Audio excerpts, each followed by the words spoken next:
What's poppin', bro? Yo, what's going on, bro? Good, man. How are you? I'm good. I'm good. I just, I mean, we can just get into it, I guess. It's already recording. I just want to give you a heads up. Cool.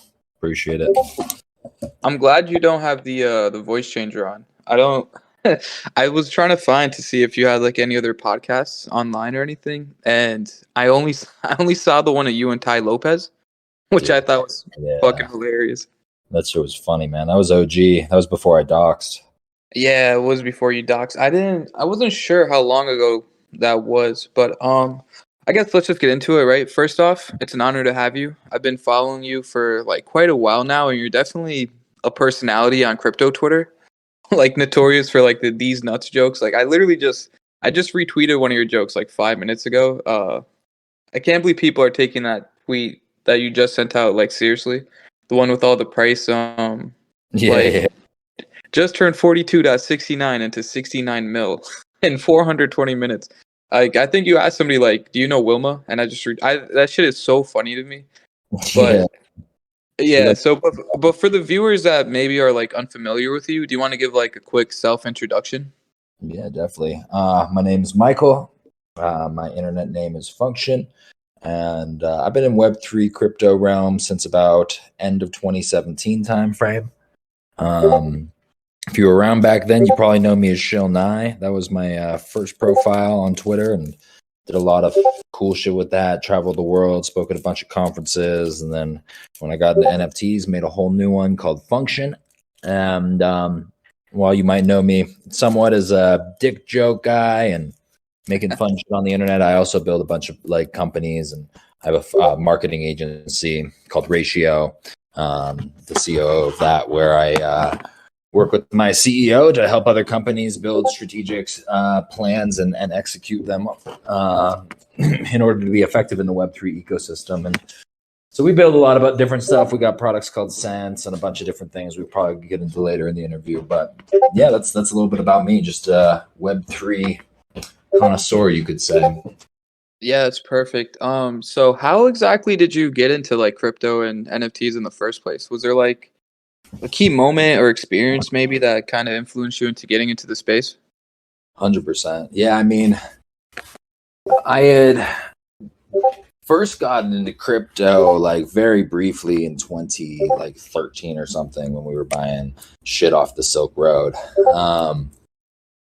And never really fucked with it too much back then. I remember reading a few articles. I like was very entrepreneurial, so like one of my ideas was to have a Bitcoin tracking app, and like they didn't have that shit back then. So I was like interested in it, but never really took the step into it until 2017.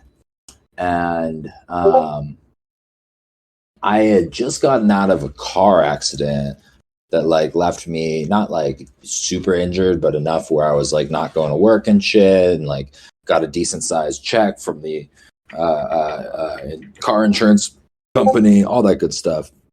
And my buddy invited me over, and he's like, "Yo, come over, come kick it." And I came over, and he's like, "I think I'm gonna stop selling weed," because he had like a huge grow at his house, like 50 plants or something. He's like, "I think I'm gonna stop selling weed, and I'm gonna get into crypto. I sell my plants." I'm like, "All right, cool. I don't know nothing about this shit." He's just like showing me charts and all this stuff.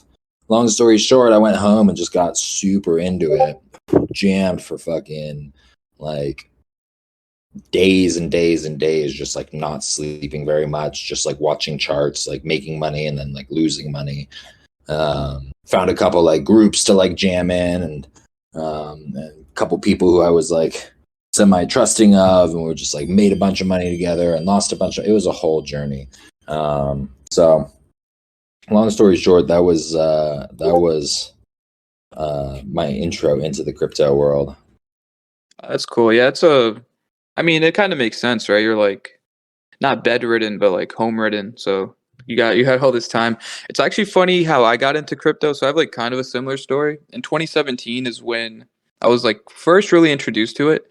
I think I bought Bitcoin for like I don't know, like 2 or 3K or something, and then it doubled in value in like 3 weeks. And then in 2017, I was still in like college, like like maybe 3 years out of high school. So at the moment, like at the time, it was a lot of money. So I just kind of sold it all and kind of forgot about it. And then a few years later, I was working at a bank, like a call center for a bank, and somebody called in and they needed me to clear a transaction for them, and it was crypto related. And he was like, "Hey, like this, like I don't know if you're into investing at all, but like this is what I'm about to buy. This is about to be the next big thing."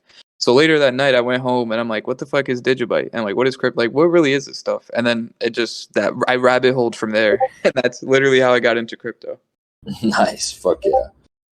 So you're like a huge NFT collector and trader, right? So like, do you have any thoughts on like the whole Ethereum versus Solana debate? Like, do you have a side? I know you probably have both Ethereum and Solana NFTs. I'm not a chain maxi, so I got really big into Solana before most people did. It was like I think $15-17, something like that when I first bought it, $18.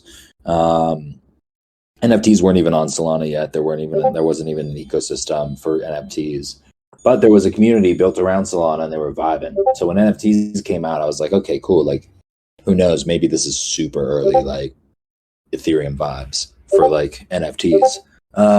Put some money into some stuff, vibed out, saw some good results, and then just like sat on it. And then 6 months later, the whole ecosystem blew up, like in the October run or whatever. Yeah.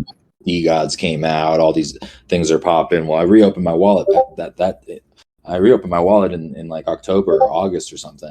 And I'm like, holy fucking shit. Like I have all these Solana monkey business that I minted, like Gen 1s, which were like worth, I had 2 sets of Gen 1s, which was worth like an incredible amount of money for what I spent on it. And then I had all these like DAAs and like all this other just random shit that were in all my wallets because I had a bunch of Solana from like fucking $10 that I had just been aping into JPEGs every time something new came out.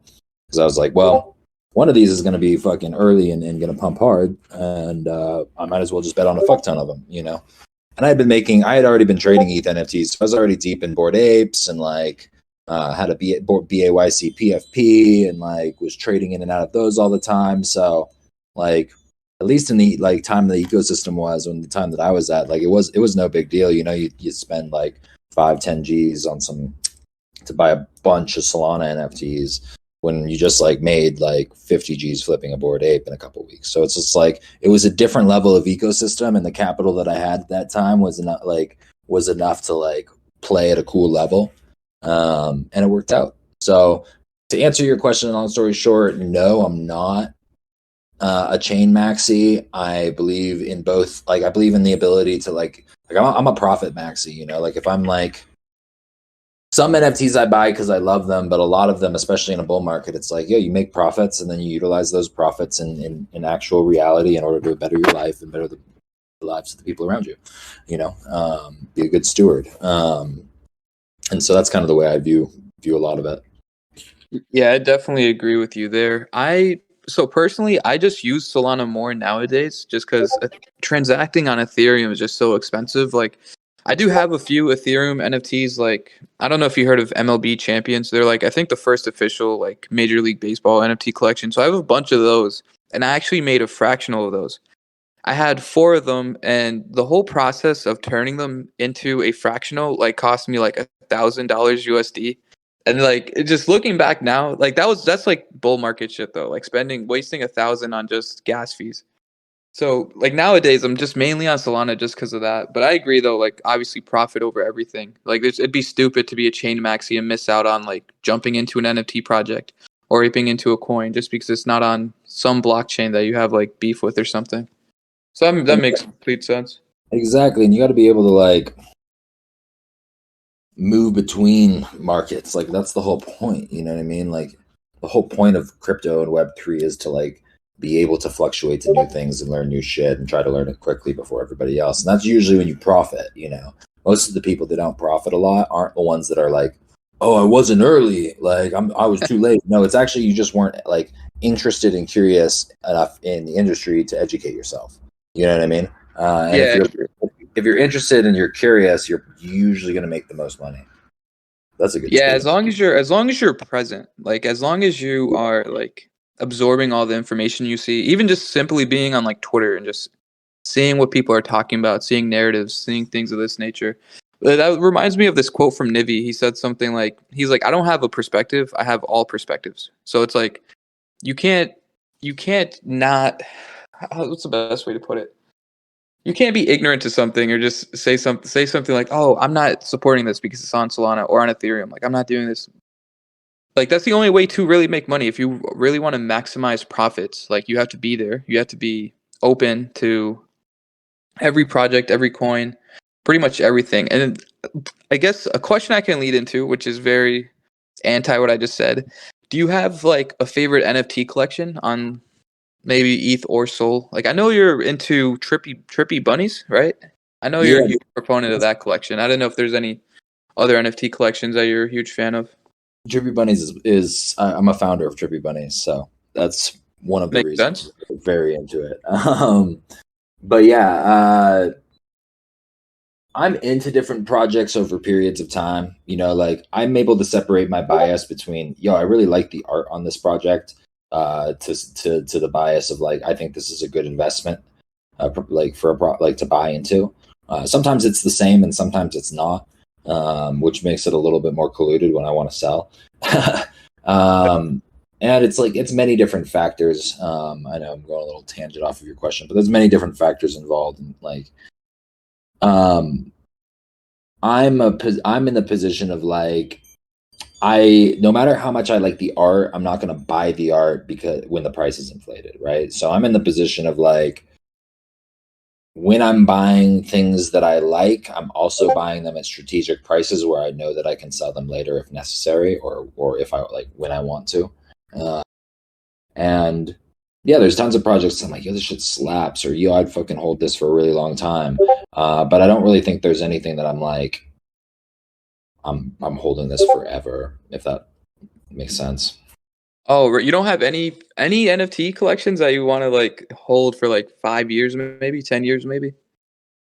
Not that I currently own. I mean, I could see myself like fluctuating into assets like punks that are like potentially long-term sustainable. I think a lot of the ecosystem like in 5 years is going to look a lot different, and I don't think we know what that's going to look like. So I question like if some of the top dogs are going to be top dogs in 5 years.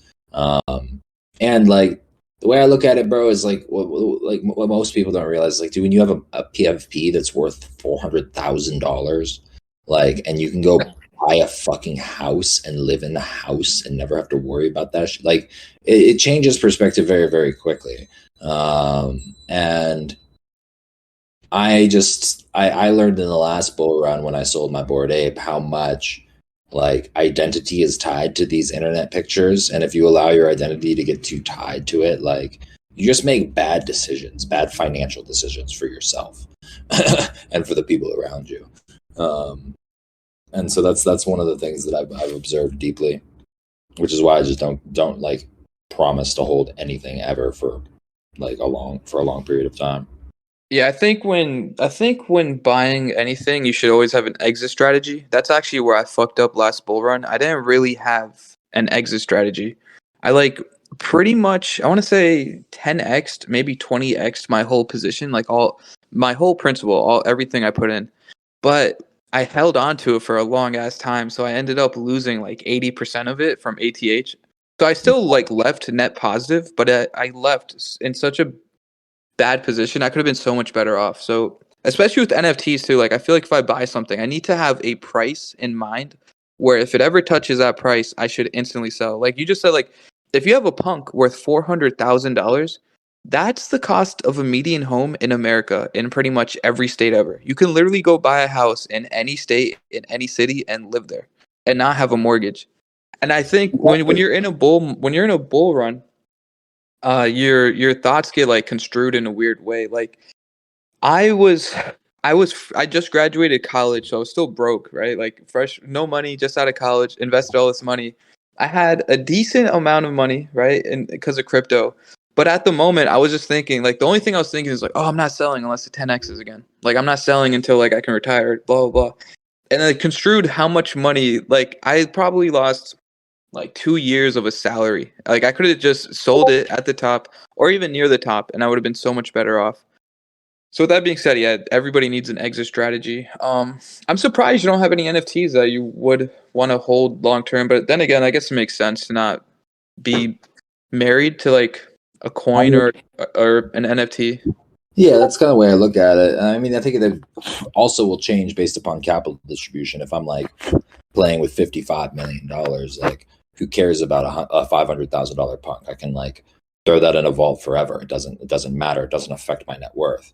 But when you're like, even if like at the like top of the bull run, you got a couple mil, and you have one of your assets worth $500,000 that's calculated in that 2 or 3 mil. That's a good amount of your net worth. That's a good percentage, and to hold that in a monkey JPEG becomes a little questionable over time. And so that's kind of what I experienced. Like, no matter how like your identity gets attached to it, which is usually what happens. Like, I watched a lot of people with like a lot lower net worths than I have hold their monkey JPEGs to the bottom and sell later. So it's an interesting game, and what people don't remember is like it's all player versus player, bro. Like, you're not like, you don't have any control. Like, you are actually like playing against other people in a dynamic environment that's based off of chaos and uncertainty. Like, you can't predict like if it's going to go up or if it's going to go down, but you have to be able to have like enough grounding to like realize where you're at and hedge properly in order to like accelerate the growth of whatever it is you want to grow, like, and you also have to realize your goals. Most people don't, most people get so clouded, and myself included, like clouded by like the fucking excitement and the greed and the flow of money that you're just like, well, I got $500,000 in one monkey, whatever, dude, who cares, bro, we're fucking rocking. And then all of a sudden you think like, oh, your monkey picture's down, and you're thinking, oh, well, $500,000 could have done me, like, maybe I want to start a business. Like $500,000 will accelerate your business off the ground. Maybe I wanted to buy a home for my family. I don't have a family, but it's just like giving scenarios, or like I don't have a wife and kids, but you get what I'm saying. Like, yeah, like, definitely. All scenarios you could have just like left yourself with, but you get a little bit overhyped up. You get a little bit too much on Twitter. You see people talking about it going up more and this and that. You see a couple people throw some charts up, and all of a sudden you think it's going to $1 million, and you're a genius. Takes a lot of temperament and patience and control to be able to manage those situations. Yeah, everyone's a genius in the bull market. Everyone's super smart when all these shitcoins appreciate like 10x. You brought up 3 really good points. One of them is people really do get like attached to this like online identity. Do you remember that dude who had the CryptoPunk and he didn't sell it for like some millions of dollars because he said it was tied to his identity? Or maybe it was a Bored Ape. I think it was a punk though. Do you know what I'm referring to? I can't remember that exact scenario, but I've seen a lot of that shit happen, bro. I remember this dude who had a punk, and it was, I can't remember exactly, but it was his whole brand, right? Because a lot of people on crypto Twitter, like myself included, aren't doxxed, so we only have these things.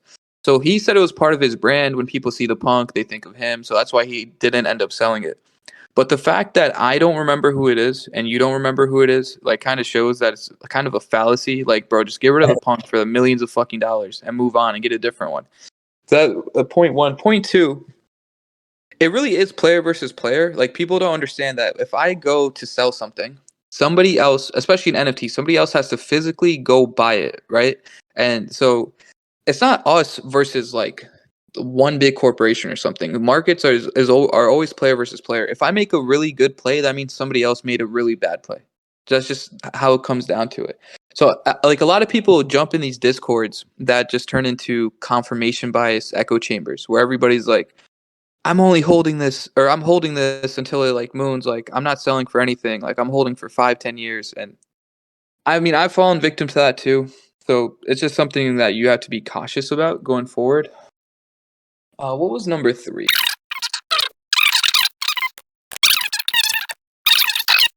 Oh no! Now I remember. I remember. So it was you mentioned your net worth. So is your net worth, or maybe like how much money you have in crypto or the NFT space, is that something you talk about publicly? No, not really. No. Okay, I have one question that I ask every guest. You don't necessarily. I mean, you can answer it, or you can choose not to, or you can be pretty vague about it. So the question is, do you have like a retirement number? Like, do you have like, let's say, if your net worth turns to 100 mil, are you like? I don't mean retirement in the traditional sense where you're like not working, but I mean like your hours of quote Yeah. unquote work just like cut down like drastically. Like, do you have a net like a number in mind? Yeah, I think next bull run, when I start to hit the 8-figure range, I'm gonna start to like strategically, deeply look at how to siphon capital out of it. I mean, I already have that planned in the 7-figure range, but I think like, and it's not that my goal is retirement per se, but like comfortability of living and like expanding my capacity to like have different lifestyle privileges and things like that be afforded if I'm like very strategic in that realm. Also, that's a lot of fucking energy, so it's going to be a lot of fucking energy to hold and shit like that. Yeah, so me and you are in agreement with that. My number is also 10 mil, so early 8 figures. Which is funny, the last person I had on, Barty, he also had his number was also 8 figures, which I think is pretty good because like I feel like with one like $1 million or even 2 million, you probably can retire, but you're not living like the life you would want to live. And then like 100 mil is just so like out of this world. So I feel like everybody kind of converges to this $10 million spot. I feel like Yeah, that's I just this program too. Yeah, I want to. I don't know if I don't think I'll hit 10 mil next bull run, but I think I'll be. Hopefully, I'm in a really good position to get closer, right? But I feel like once that retirement number comes, I would probably throw like half of that, so like 5 mil into like an index fund or something that accrues like 7% interest. Take out like 4% safe withdrawal rate. So I think that's like 200K, something around there. And then the 200K income is what you could live off. And that other 5 mil, I would probably just like, I don't know, still like, I feel like I'd always be in crypto or like some sort of investing. So like play around with it and then probably spend money on like a house or like a really nice car. Like, how's that look like for you when you do hit that 8 figure mark? I imagine I'll be running other businesses and other things that will be taking my time and attention as well. You know, I don't have any desire to like slow down when I accumulate money. Like, I mean, let me rephrase that. I don't have the like desire to like limit my experience of life and how fully I'm living it when I have more money. Like, money should amplify that, you know? And I think a lot of people think like, oh, well, I'll have a lot of money and then I'm just going to relax and do nothing. I'm just like, if I'm like in momentum and having a lot of money and my businesses are thriving and other things are happening, like when I hit one milestone, I just imagine like another milestone will like appear or like something else that I desire will appear, and I'll like accelerate and like live my life like in that direction for a period of time. Like I don't imagine it's gonna be like, yeah, I got 10, I'm chilling. No, but like if I got a couple extra M's, I'm gonna buy some nice cars, a nice property or two, you know, and then like utilize the rest to strategically and invest in like myself and other things, you know. Yeah, I'm in agreement with you there. That's why when I said like retirement, I don't mean in the traditional sense. Like I feel like if I didn't have like I have a 9 to 5 now, right? So like funds, that's the money that funds all the other stuff that I want to do. Um, but if I had like that money already and I didn't need to work, I would spend so much of my like I already know I'd probably work out like 4 times a week, not including like boxing or learning like a martial art or something. I would spend tons of time just like learning more about crypto, NFTs. I'm also pretty entrepreneurial too. I tried launching a startup a few years ago. I just didn't realize how fucking hard it was and how expensive it was. Like like especially if you want to move quickly, it's like damn near impossible. But so you're a seed investor in MagicEden, NFTNow, and Frakt, I believe, right? Are those the only three, or maybe like the top three? Yeah, I mean those are the seed investments exactly that I have. Yeah. Yep. Yo, my bad, lost you there for a second. Yeah, I Yeah. was like, damn, did he just? I was like, did he just? I was like, it's all good. Good But timing. yeah, No. Yeah, those are my three investments. Like equity investments. Yeah. So what did you see? What did you see in MagicEden early on that made you want to become a seed investor? And like, what around what time was that exactly? It's more that I was honestly just blessed with the opportunity to. It was very early. It was like right before they launched their first version of their website, right around the Trippy Bunnies launch time for our first mint. And um, really, my buddy made their first website. He's a crazy like web designer. He's done a bunch of stuff for me and for big corporations and agencies in the crypto sphere. And yeah, he was just like, yo, dude, I'm investing in the Solana NFT project or this marketplace, or I'm working with them. I know that you're a big a big Solana guy and wanting to do some seed investments. So why don't I make a little introduction for you and see if it pans out, you know? And it did. So Is that around the time? That's probably around the time where Solana was like the #1 Solana NFT marketplace, right? yeah, Solana Art was #1 back then. Yeah. Mm-hmm. Yeah, Solana fucked up the best. Solana Art and Digitalize, but Oh yeah, I forgot about Digitalize. I think that's where I bought my Solana souls from, the little phantom like ghost things, which aren't worth shit anymore. But so many of those. do you want to talk more about NFTNow or Frakt? I know is Frakt just short for like fractional, or is that more like or is that the lending platform? Yeah, it's the lending platform on Solana, exactly.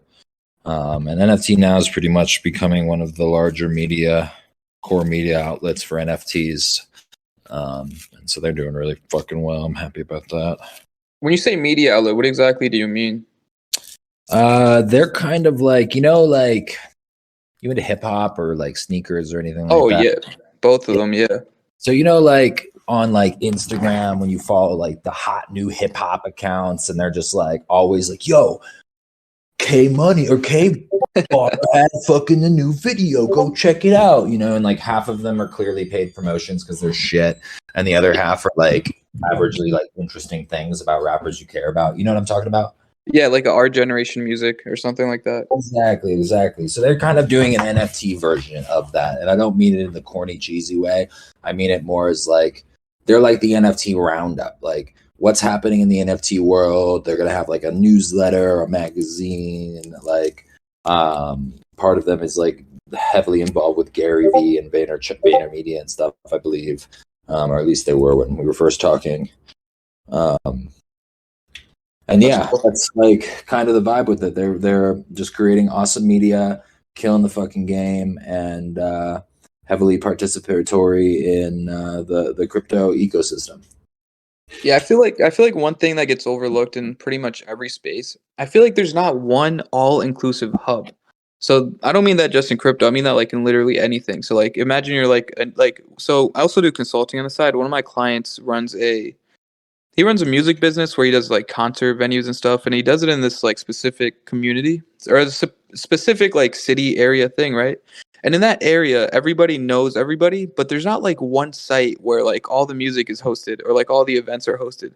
So it kind of baffles me that people don't do that anymore. It's like I wish like bro, I'm pretty busy, right? So I wish I could go onto like one website that's not Twitter, and then it just shows me all the news, like crypto, NFT, whatever. It just shows me everything I need to see that day.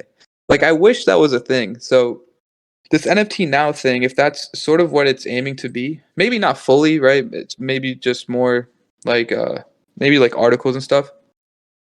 That sounds like it'd be a dope thing. Yeah, it's definitely tight. I'm stoked on it.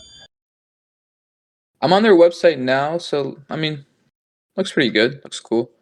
How does the I'm curious to know how the Frakt works though. Like how do they value like is it certain NFT collections I'm assuming that you're allowed to borrow against? Exactly. Yeah, I don't know exactly how it's not PvP lending, person to person. Yeah. It's kind of like they have like a liquidity pool or something like that. I don't know the full details if I'm being 100% honest. They've got coming up. I'm assuming so people can probably like stake like USDC or Sol, and that like drives a liquidity pool that people can borrow against. Probably something like that. Exactly. That's cool. So that because I was the last person I was talking to, he has a bunch of like these like mythic like degen apes, and those are worth like probably like 2K Sol at least, right? So I was like kind of having an argument, not really an argument, but I was like, why buy one of those when you could just buy like 50 floor pieces that have way more liquidity? Like you can sell them whenever you want. But he brought up the point that like there's other ways to extract liquidity. So I guess Frakt is one way to do that. Is Frakt only Solana, or can you do Ethereum too? Only Solana at the moment, from my understanding. That's cool. Yeah. All right, so that's all right. Cool. How are you on time? You still got like quite a bit, right? Yeah, I'm chilling. All right, I guess let's talk. I guess I'll just ask you a few more personal questions. So, do you have any advice or like lessons you learned or like anything you wish you knew before you got into crypto or NFT trading? I don't say anything that like I don't think there's anything that I've kind of really like learned before that it would have prepared me for it. But I think some of the things that I have learned in it are like you really just have to be able to like let go, if I'm being honest. And what I mean by that is like everybody has their own little like miniature control factors and the way they try to like control shit. And a lot of it comes up when like money's involved. And so like it really like it's less of a practice of like how early can you be or how skilled can you be at buying the bottoms and the tops. It's really just like how tuned in can you be, like, and how like slow can you move in an ecosystem that's moving really quickly. Because if you get caught up in all the hype really, really fast, then you're just gonna get drained fast as fuck. You're never gonna really have a clear mind. You're never gonna really know like what a good decision is that you should be making. And you end up just like in the hype cycle with everybody else. You have to be able to sit in the hype cycle but be grounded in it and not lose your fucking head to like the new BC sheet fucking that coin that everybody's buying, you know? Like it's a whole fucking thing. That would be my best piece of advice that I've learned through the process. Pretty much just don't get too attached and don't fall victim to echo chambers and confirmation bias. Because that's pretty much what I got from that. 100%. I see myself doing it all the time sometimes, you know, you're like, oh, fuck, meme coin season. Like, what's the next one? Bro, I bought. And like someone's like, "Well, Pepe memes now it's this coin." And you're like, "Okay, like maybe I'll put $50 into it." Or dude, I bought so much Safemoon when Safemoon first came out, and that was probably my worst investment ever. Like I don't know how. It's probably 95% down right now. It's insane. So I definitely fell victim to that type of stuff too. Everybody. The thing is, even when you know like you shouldn't fall victim to this shit, you still end up like. It still ends up happening. Like you just have to be cautious at all times. Yeah, I mean, there's a little part of like everybody here that is here because they're like curious and they see like infinite potential and possibility. So like when they see like the potential in something, they want to take the risk on it. Like and it like even if it's like a little part of yourself that wants to take that risk, sometimes you do. Sometimes you get rugged. And then like the problem is like when you like blame everyone else for that rug. You know what I mean? Yeah, it's a whole fucking you definitely need, especially in crypto, you definitely need to have accountability. So going off so like I said, I've been following you for a while, so like your Twitter personality to me is this dude who's like one, absolutely hilarious, right? I actually genuinely laugh at some of the shit you tweet. Like I think was it maybe yesterday or earlier today you were tweeting about like aping into like $100,000 market cap like shitcoins, like stuff like that. So I have two questions. One, like obviously you have a strategy when you go into buying like coins and NFTs, but what percent of the time do you just like be a full degenerate and just ape into shit just because it looks cool, or you like maybe want to take a gamble on it versus like the times where you like strategically, I don't know if you do fundamental analysis at all or technical analysis, but like versus the times where you might have more of a strategy going into it?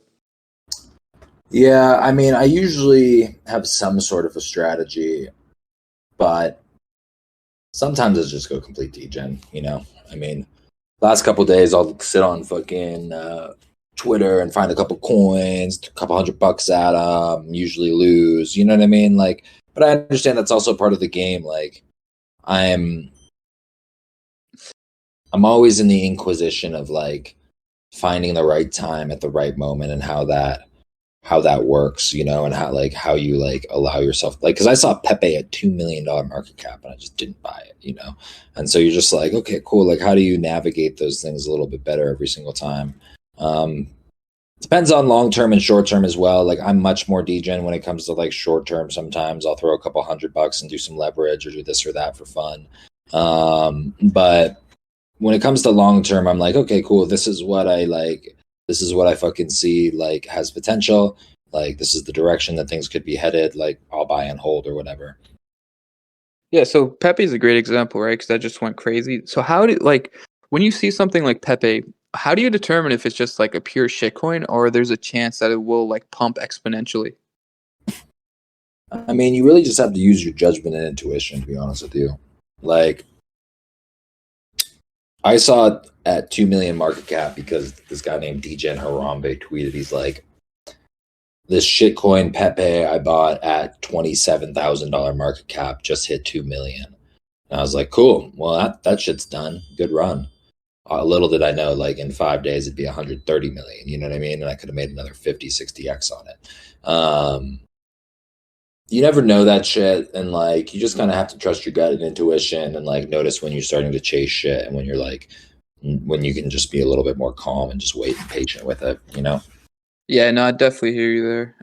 So going back to your like Twitter personality, right? So one question I kind of wanted to ask you: do you have any like super crazy or wild stories, like maybe like crypto, NFT related, or like IRL related?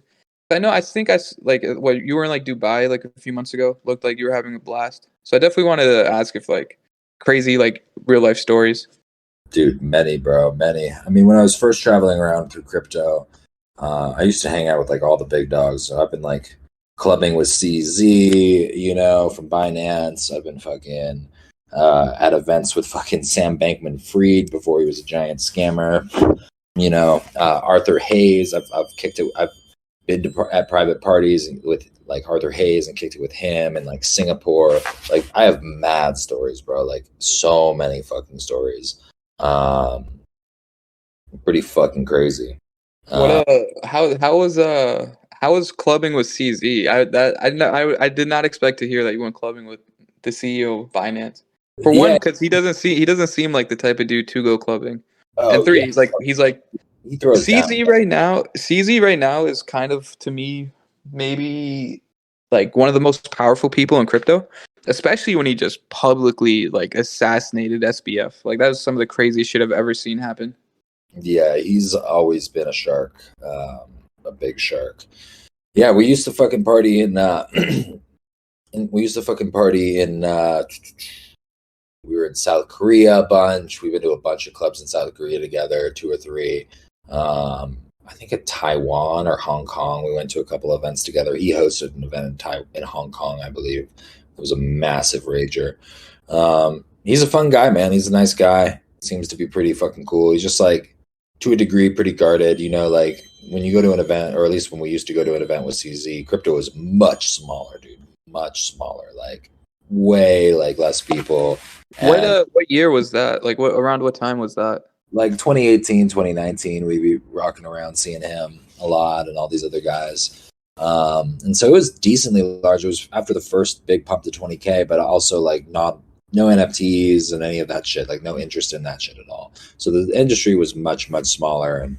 And still, he'd be crowded at every event, you know? So like he'd always have fucking 20 people around him asking him questions and all this shit.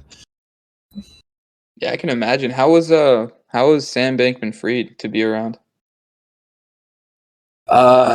Just like, I mean, just like a nerdy guy. Like he would just like sit at conferences at like his little booth and lay in his little chair, the little beanbag chair or whatever on the ground and just fucking chill. And then like, you know, that famous photo of him and Arthur Hayes. You ever seen that photo? Yeah, they're chilling in the office, just like laying down on the beanbag chairs. No, there's a famous photo of Arthur Hayes and Sam Bankman-Fried at a conference. So the OG story is that like before Sam Bankman-Fried had FTX, he had Alameda. Alameda was a market maker, and Arthur Hayes had BitMex. I don't know if you know what BitMex is because it's really not used too much anymore. But Yeah, never heard of it. It's like the first leverage exchange, and BitMex was asshole, bro. Like you'd throw money into BitMex, and like Bitcoin would wick like $5 on another exchange, and on BitMex it'd wick like $100, and you just get wrecked like every time. So like, but it was like the only like major like platform that had enough liquidity to do size, so like everyone would trade on it still. So long story short, there's like a famous photo of Sam Bankman-Fried and Arthur Hayes at a conference, and Arthur Hayes, the photo's taken over Arthur Hayes' shoulder, and he's like looking down Sam Bankman-Fried, and Sam Bankman-Fried's looking him down like it's like a fucking Texas showdown. I was at that conference. I was there when they took that photo, and that was like right as Sam Bankman-Fried was launching FTX in order to compete with BitMex, which eventually, I don't know if it went under or not, but Arthur Hayes did some jail time, from my understanding. Oh damn! I didn't know he did jail time. But I'm looking at the picture right now, and they're literally just staring each other down. And SBF has like a smug look on his face. Exactly. Yeah, that's the photo. That was right before the SBF takeover. He was just starting FTX, which was backed by his firm Alameda, and like, whew, what a whirlwind! What a story. What time? When was that? Like 2018ish too. I want to say that was 2019, if I remember correctly. That was in Taiwan. We were in Taiwan for a conference that my buddy hosts every year. When's the next conference, or what's the next conference you're going to now? Probably ETH Belgrade. That's probably the next conference I'm headed to. Sometime in June. I definitely want to check one of these conferences out. I know there's always like a yearly Solana conference in Portugal, so I'll probably like head out to one of those. When's so these stories of like CZ and like SBF, like how's that like affected kind of like your perception or your viewpoint on like maybe crypto, or like did you get jaded at all? Like I feel like I would get a little jaded if I was in those circles. You know, like for a little bit I got jaded. Like I was like, wow, like this industry's fucked, or this or that. And a lot of it is, you know, like a lot of it's just like really shitty, degenerate shit that like, and people are manipulating other people to get more money. But like a lot of it's also really beautiful, and you have to like focus on the beautiful side. And like a lot of like I fell into the hole of thinking about the negative a lot for a while, until I just like popped out of that. I was like, you know what, like there's negative everywhere, bro. Like what are you gonna get? Like what are you gonna go do? Like work in music, work in film, work in like any industry has negative, but it's all about how you choose to like accelerate the positive in the way that you look at it. You know what I'm saying? And so I'm kind of just been in the spot where I'm like, you know what? It is what it is. Like, and the more that I looked at it like that, the more I realized there isn't that much negative. Like, yeah, there's people that get scammed and you lose a few ETH here on some shit coins, but like, that's such a minority of the people that are actually participating heavily. And with a little bit more personal responsibility and due diligence, most of that would be cleaned up anyway. Like, and if you really look at the broad majority of creators and people that are trying to build things and business owners, they're all like doing good things, and they're all attempting to do good things, you know. Sometimes perceptions get skewed and sometimes this and that happens, but in the reality, like, I don't think there's a lot of bad people trying to hurt other people intentionally in the industry.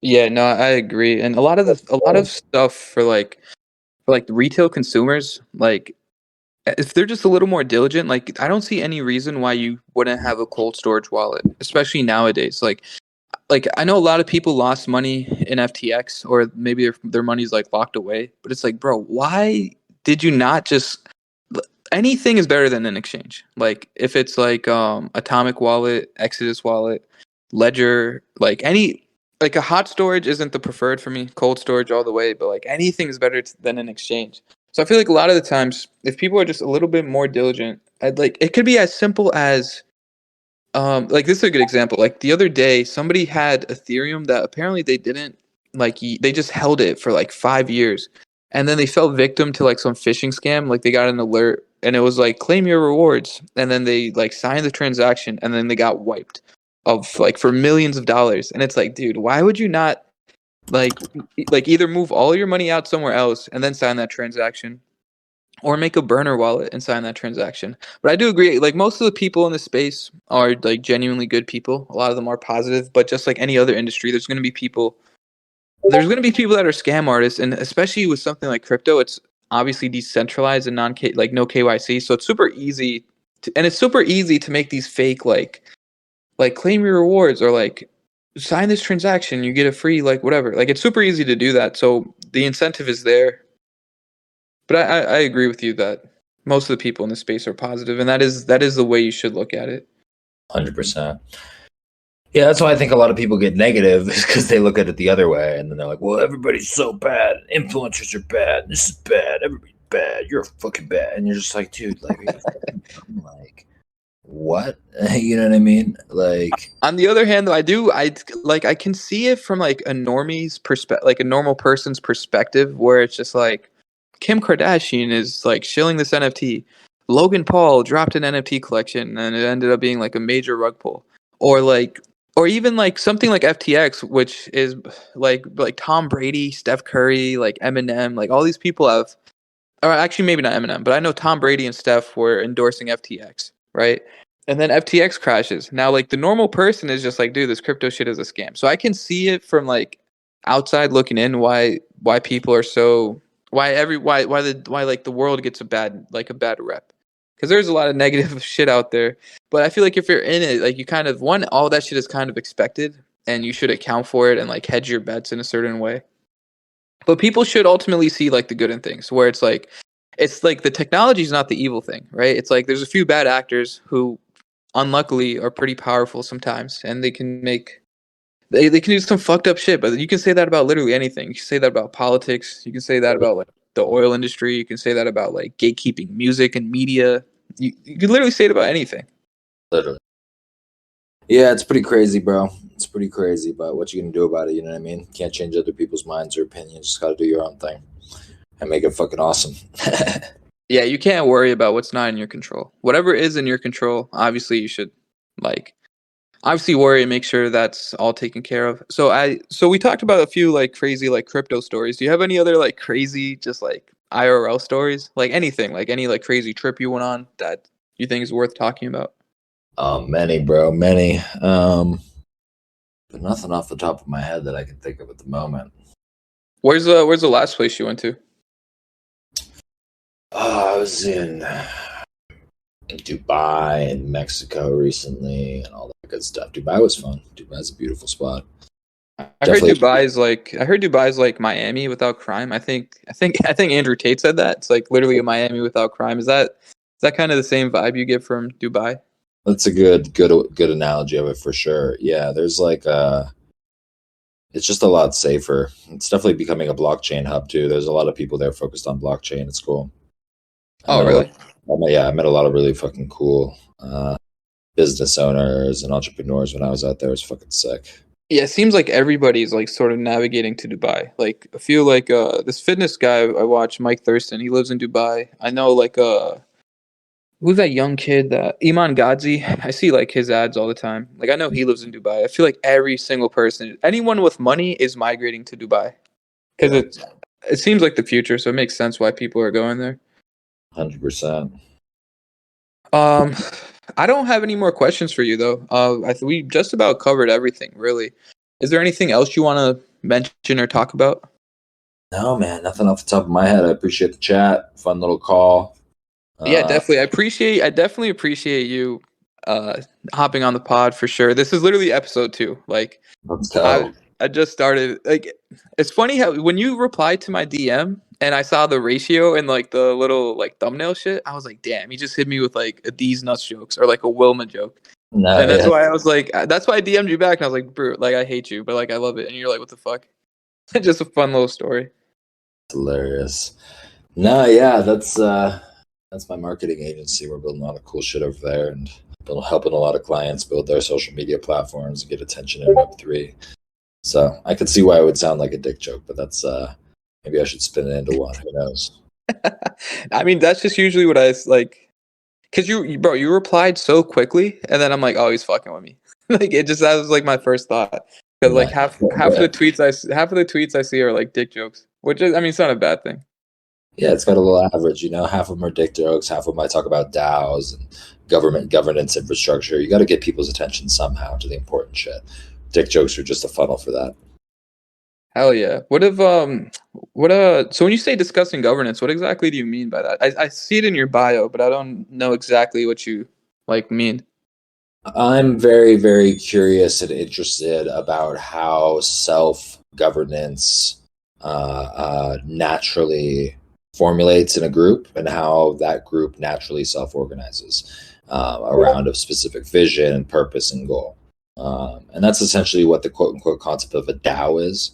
It's like a group of people that self-organize around a specific mission and goal and then utilize whatever resources they have to make that goal a reality, but through a distributed and decentralized methods rather than through traditional top-down hierarchy. And so, yeah, that's really been my interest, is how do we as a culture, but also on a level in DAOs, how do we go from what people call a DAO right now, which is semi-centralized organization that has some decentralized factors and a lot of room to grow in the organizational and the autonomous factors, and how do we go from where we are right now to ecosystems that are actually thriving from self-organization and have the ability to be self-sufficient and have different groups and spheres and things that are all aiding the purpose of the DAO in that development. Yeah, with DAOs especially, I've always wondered how to have a fair democracy, I guess, right? Because these DAOs, I only know DAOs really for NFT collections. A lot of SMB has their own DAO, DA has their own DAO. So they just vote on something, and then it's the group's decision, and that's the governing vote. That's a lot of the question, is how does that work? Because, if let's say you have a group of 15 people and they all own an NFT and now they all have one vote per NFT, that might work. But what happens when you have 20,000 people? And what happens when that DAO is $1.8 billion like ApeCoin DAO does, then you have to realize, is one NFT or does one token, one vote really an efficient method? It's pretty, in my opinion, it's a pretty flat, method for voting mechanism and voting power. And then you at least you have to ask yourself, what are the other factors you want to include? Maybe you want to include maybe you want to include contribution as a factor. Maybe you want to include basic participation, people actually just showing up, or contribution would be people showing up and doing things. Maybe you want to include reputation as a factor for voting, where how do people view the things that you're doing? Are they effective? Are they actually making progress in the DAO? Are you easy and fun to work with? Are you an asshole? All of these different things. And so there's a lot more curiosity in my eyes right now around how do you actually model these organizations well so that they fit the needs of the specific organization, and they fit the needs of the mission and the purpose, and they also fit the needs of the overall individuals in the group. Because as soon as you have 20,000 members in a group, how the fuck do you sort them, and how do you figure out everybody else's individual needs and how to meet them without it being just siphoned into 50 to 100 people participating and nobody else giving a fuck?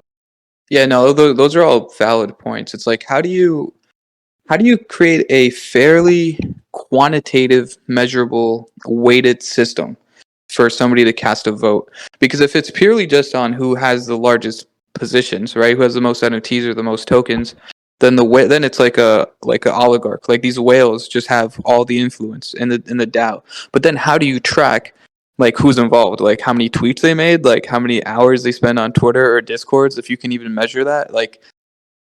Then it's is there a social credit system? It's do we like who this person is? Do they have a good reputation? Exactly. Yeah, I can see why that is problematic, because and then variable, sorry, don't mean to interrupt, but then how much do you weigh each factor? Is your DAO more important to have voting through tokens as a mechanism, or is it more important for you to have more contribution and people that are participating and showing up? Like, how do all these factors weigh together is like also a question we ask ourselves. And like, are there other factors that I'm not seeing to be able to weigh all this shit? And then also, like, how do you weigh it without like really telling people how it's weighed? Because as soon as you tell people how it's weighed, even in the slightest degree, they'll just gamify it. And they'll just do their minimum in order to get by and get the points they need to be the highest member of the DAO. And they might not be the best member because they might not be contributing the most, or they might not be actually engaged. So how do you do it in a way where it's like gamified but not gameable? Yeah, no, I get what you're saying. I could. So each of these different variables are super hard to quantify. It kind of reminds me. This might be very off topic. It might not be relevant at all. But it kind of like I'm pretty sure you're into sneakers too. So I remember back in the day when I was into shoes. Like I was a major like reseller, so I didn't know a lot about shoes, and I had a lot. But like there would be other people that didn't really have that many. Like they might have had like 2 or 3 pairs, but they know literally everything about sneakers. Like that's all they know, right? So if there was like some sort of vote, like the dudes that had all the information and spent all the time learning, those are the people you should ask. Like just because I had a few pairs of shoes doesn't mean my vote is more valuable than theirs. So for this weighted system, like there could be some like kid or somebody who just doesn't have like bro, a lot of people aren't whales, right? So like you might not have $100,000 to spend on like all these NFTs, but you could be somebody that spends all their time like learning about it. So how do you quantify like, or how do you even measure that in the first place? Like I'm thinking maybe like one thing could be like how many like impressions you get on your tweets, right? So if I tweeted 100 times about this project and I have like 10K like views or like 100,000 impressions, like is that more valuable than somebody that has like 3 of them, like 3 NFTs or 3 or 4 NFTs at like whatever price? So since we're discussing this now, do you have any ideas on how we could quantify any of those factors? I don't, man. That's a lot of the discussions we're having, you know. There's a lot of different ideas that I have, but nothing that's like concrete enough for me to feel comfortable throwing it into the ring in a deep conversation yet. Yeah, no, I definitely hear you. That definitely got the wheels turning, though. It's I mean, it's a super important concept to discuss because there's going to come a point where, if not already, where like these like coins or NFTs are going to have a lot of impact on not just Web3, but like Web2 and like the real world too. So we definitely need to find a system that's fair and not controlled by like a handful of people that just has the most money. Because that's the exact reason why a lot of people get into crypto. Because it's like banks run the world, right? So it's like if this world, if like Web3 turns into that same shit that everybody left, it's going to be so counterintuitive and counterproductive. It would be just such a waste. Hear that, bro? Hear that? Yeah. But I think that just wraps. I want to respect your time. It's been a little over an hour, so that about wraps it up. I definitely appreciate you having. I definitely appreciate having you as a guest on the podcast, and I hope we get to talk soon. Yeah, bro. Me too. That was a lot of fun. Appreciate you, and yeah, let's hope the podcast bangs. Definitely. All right. See you, bro. We'll see.